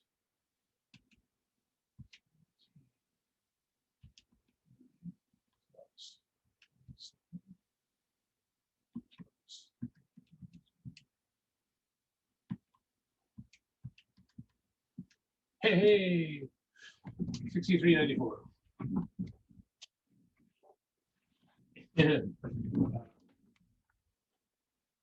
And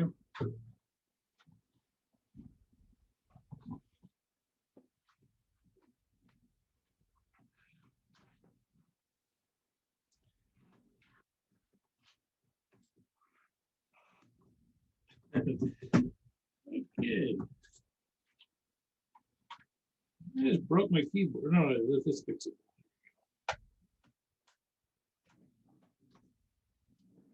Okay.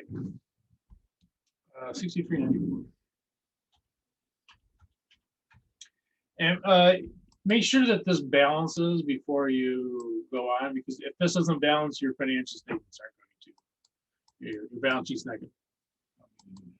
Your balance sheet's not going to balance if this doesn't balance. Try to balance them. Okay, and I'm going to move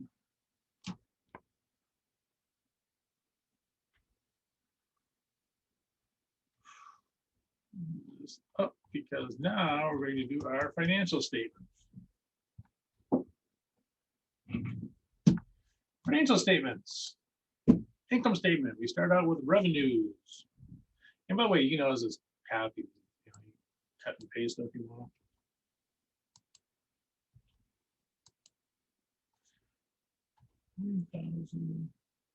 $233. You can cut and paste all of these expenses. A little time saver there. Do that same thing for that. And I'm going to go in here and put minuses in front of these just because I want to remember that these are money going out.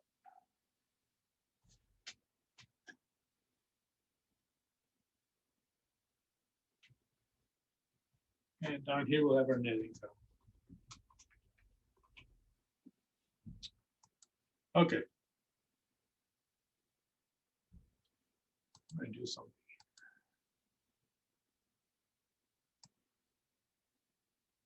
I'm going to save this so I don't. I'm afraid I'll overwrite the blank one. Okay, so $1,233 came in. The rest of those expenses all went out. So minus 2, minus 375.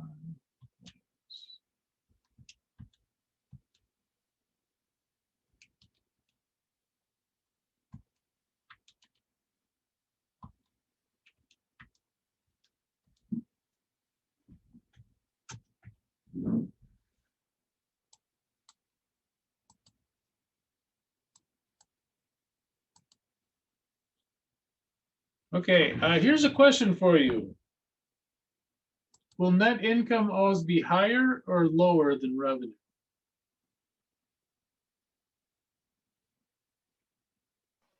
Lower because it takes into account the expenses and what we have to pay.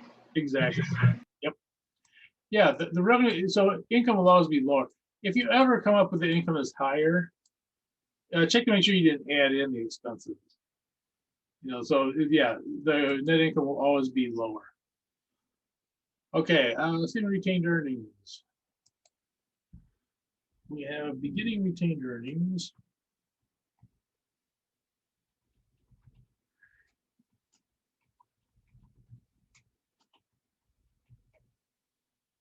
I'll leave it.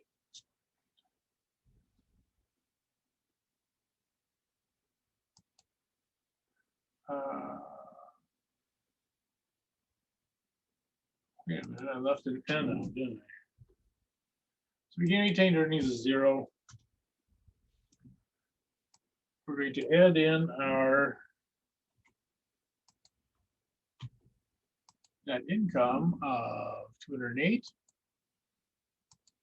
Plus income. Oops.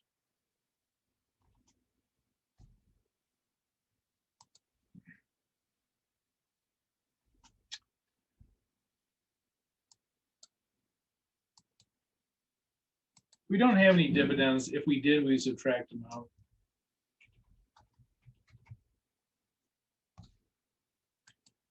A little bit stupid, but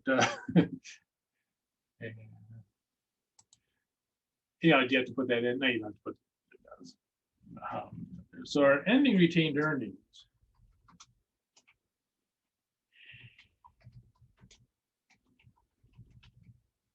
is just the 208.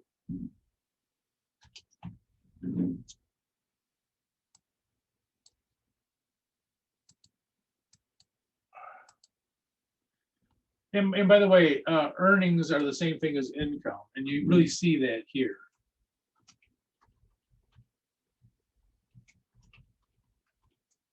So earning and income are the same thing. So when they say retained earnings, they're really saying retained income. And you kind of see that. They made net income of 208. They didn't pay out, they don't take anything out of it. So that 208 of income is still being retained by the company. In other words, it's still, you know, it's still that the owners haven't taken that out. So earnings and income are exactly the same thing. In fact, you see most companies will call it earnings instead of income. It's one of the weird things that most textbooks will show it as income. Most companies show it as earnings. Okay. So retained earnings is really the same thing as retained income. Made income of 208, retained all of it. Okay. Assets. Yeah, we can just cut and paste those assets in.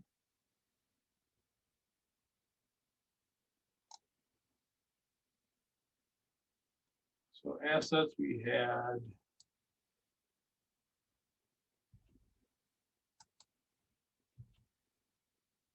Now, accumulated depreciation, be careful with this one because you'll notice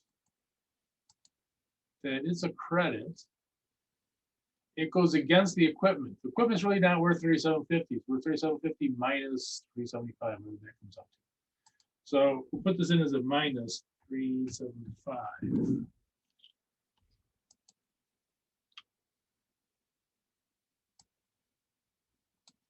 Don't look like they're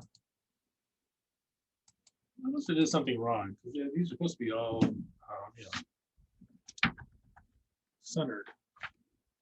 Probably doesn't matter. Okay, 1466 plus 67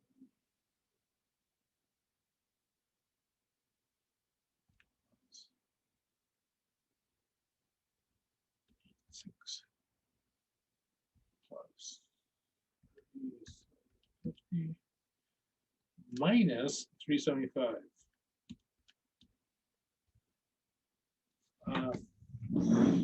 4,994.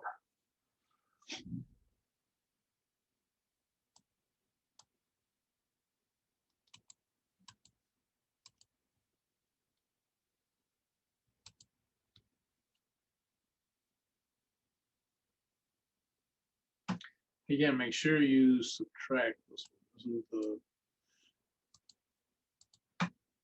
the kind of wacky one. We haven't talked about this in chapter 3 yet, but we will. So the equipment really isn't worth 3750. Eventually, eventually this will be go down to whatever, whatever it is at the end of its life. But this will be spread out over a number of years. This is the expense for the year. We don't know how many years it's for, anything like that. We don't need to, but for this, but Yeah, it's being spread out. Okay, liabilities. We have 2 of them.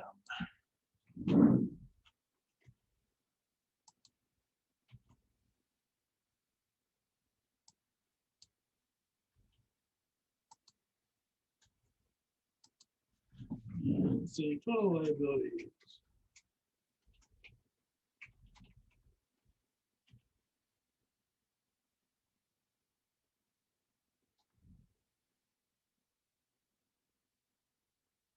I'm missing something here. Right.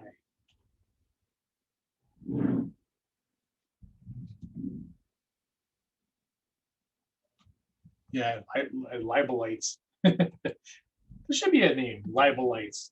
Sounds like a good one. Okay, so we had 1759 plus 27, 1786.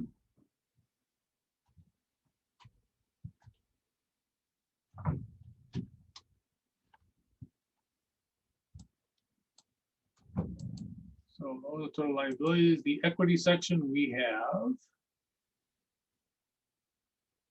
common stock, 3,000. What am I doing? I can be copying that. Common stock. Oh, and retained earnings. You both of those.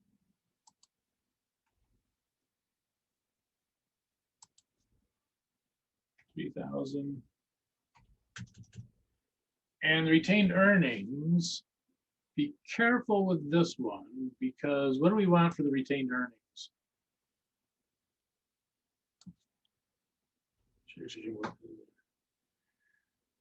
The retained earnings, are they 0?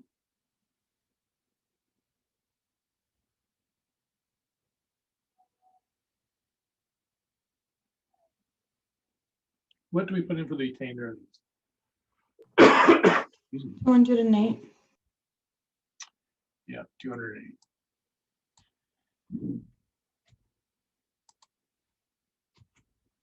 So this will be our total equity.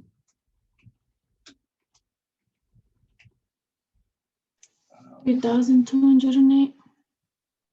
I'm sorry? The total equity is 3,208. Yes, yep.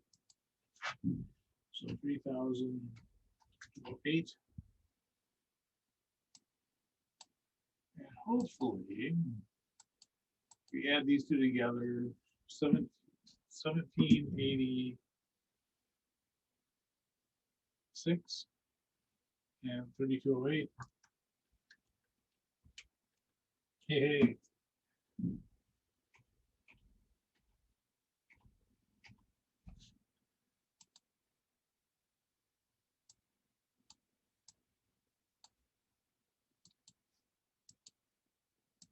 So that's actually good. And that's it.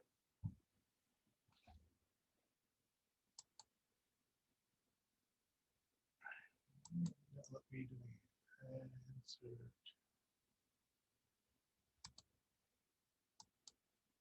All right, so this is the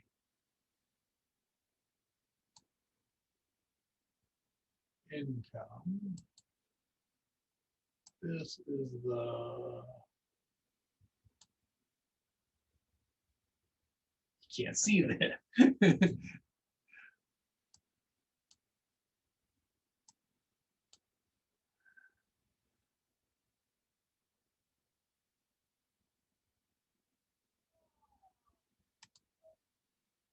And this is the retained earnings. So the income goes over to the statement of retained earnings. The ending retained earnings goes down to the balance sheet under the equity section. And that's it. So on the test, I'm going to send out one. Obviously, I have different numbers, but same idea.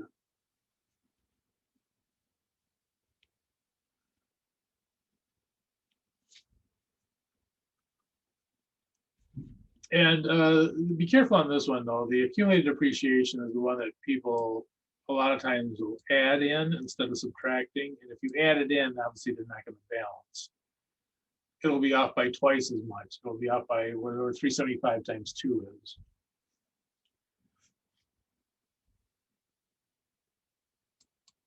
So make sure you subtract that accumulated depreciation.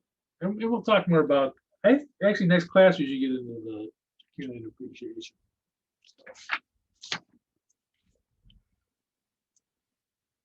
Any questions?